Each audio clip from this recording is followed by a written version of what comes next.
Oi, gente, tudo bem? Então, vamos dar continuidade aí à apostila 5, ao capítulo que vai falar pra gente aí, capítulo 10, respiração e circulação. Parte de respiração, nós já falamos um pedacinho da circulação e agora vamos falar do sangue. Começando aí pelo sangue, depois vamos falar das tipagens sanguíneas e posteriormente aí falaremos também dos tipos de sangue, sistema ABO e fator RH. Bom, o sangue ele vai ser formado aí por um tecido, ele é um agrupamento de células que possuem funções definidas. E nós vamos ter 4 tipos básicos de tecido: epitelial, conjuntivo, nervoso e muscular. O surgimento desses dois últimos tipos de tecido, nervoso e muscular, ele está relacionado à capacidade de locomoção dos animais. Enquanto o tecido epitelial, nervoso e muscular são formados principalmente por células, o tecido conjuntivo ele é formado predominantemente por uma matriz celular, além de células e fibras. O tecido conjuntivo ele apresenta diferentes subtipos que vão estar distribuídos pelo nosso corpo com funções de preenchimento entre os espaços presentes aí nos nossos órgãos. Ele tem como função também sustentação, defesa e nutrição. E ele vai ser formado por diferentes tipos celulares, como os fibroblastos, macrófagos, mastócitos, plasmócitos, células adiposas e leucócitos. Tudo isso vai estar presente no nosso sangue. O tecido conjuntivo ele é classificado em 3 tipos: tecido conjuntivo propriamente dito, entre frouxo e denso, tecido conjuntivo de sustentação, ósseo e cartilaginoso, e tecido conjuntivo de propriedades especiais, adiposo, elástico, mucoso, reticular ou hematopoético. E aí, aqui embaixo, ele descreve pra gente cada um desses tecidos, o que cada um faz. Só falando aqui em cima antes da medula óssea. Ele vai falar pra gente da medula óssea mais lá embaixo, mas eu já vou falar dela agora. A medula óssea ela é um tipo de tecido gelatinoso, ela é encontrada dentro dos nossos ossos, no interior dele, onde são produzidas as células sanguíneas. Nos bebês, todos os ossos têm medula vermelha. Essa medula ela é capaz de produzir sangue. Com o tempo passando, grande parte dela é substituída por um tecido gorduroso, que vai ser chamado de medula amarela. E aí perde a função de produzir sangue.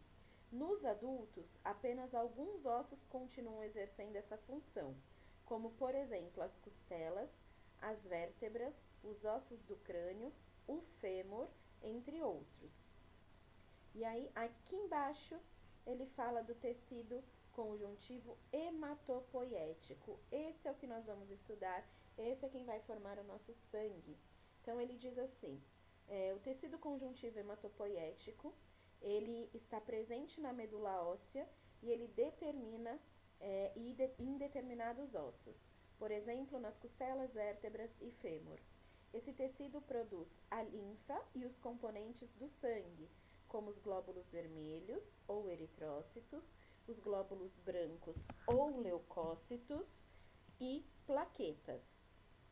Vamos começar aí pelos glóbulos vermelhos ou eritrócitos. Os glóbulos vermelhos podem ser chamados também de hemácias ou eritrócitos. Eles são as células mais abundantes no nosso corpo. Nos seres humanos, elas são anucleadas, ou seja, elas não têm núcleo. Então, elas têm uma característica bicôncava, com um diâmetro de aproximadamente 7 nanômetros, ou seja, ela é muito pequenininha, ela é invisível a olho nu e ela só pode ser vista em microscópio. E elas são ricas em hemoglobina. A hemoglobina é a proteína responsável pelo transporte de oxigênio para todo o nosso corpo. A principal função desses glóbulos vermelhos é o transporte de gases oxigênio e carbônico. Então, o oxigênio que vai ser absorvido para o nosso corpo e o gás carbônico que vai ser liberado durante o processo de expiração. Quando o oxigênio se liga à hemoglobina da hemácia, forma uma substância que apresenta coloração vermelha intensa e que caracteriza a cor do sangue arterial, transportado pelas artérias. As hemácias são produzidas na medula óssea vermelha, ou seja, dentro de alguns ossos, lembra? Então, a gente tem o fêmur, as vértebras, a costela. E a partir de células originadas pela diferenciação de células-troncos, denominadas eritroblastos. Sua produção está diretamente relacionada com a ação do hormônio eritropoetina.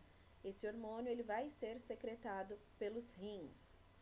Então, hemácias, os glóbulos vermelhos ou eritrócitos, têm como função transportar oxigênio e gás carbônico.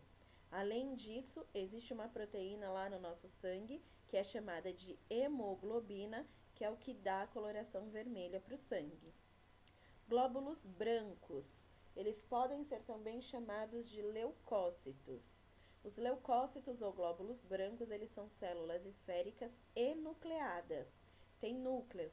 Eles são maiores do que as hemácias e são responsáveis por fazer toda a defesa do nosso corpo contra o ataque de agentes invasores. Quem é um agente invasor? O vírus da gripe, por exemplo.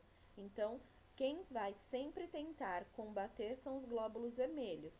Se ele obtém êxito, a gente não fica doente, significa que a gente já tem um anticorpo no nosso corpo. Se a gente fica doente, significa que não temos aquele determinado anticorpo e por isso vamos criá-lo, ficando doente. É a mesma coisa que acontece aí com o coronavírus. Tem pessoas que já têm anticorpos para esse vírus, tem pessoas que não. Quem não tem é quem fica doente. Essa atividade de combater a esses agentes invasores, ela é exercida por meio de um processo de fagocitose ou pela produção de proteínas de defesa, que são denominadas de anticorpos. Aqui nessa imagem, a gente tem um macrófago fagocitando bactérias. O que ele faz aí? A fagocitose nada mais é do que ele ingerir os organismos ou partículas estranhas que vão entrar aí no nosso corpo e em seguida o fagócito os digere, neutralizando e protegendo aí o nosso corpo. Então aqui está o macrófago, o processo é chamado de fagocitose e essas bolinhas aqui menores são as bactérias que ele está destruindo elas. E aí forma a defesa do nosso corpo. As plaquetas. As plaquetas fazem parte dos componentes celulares do nosso sangue, não sendo células inteiras, mas fragmentos citoplasmáticos de megacariócitos, ou seja, células de grandes proporções formadas na medula óssea. Elas apresentam substâncias que atuam no processo de coagulação sanguínea, em processos hemorrágicos, sendo conhecidos também como trombócitos.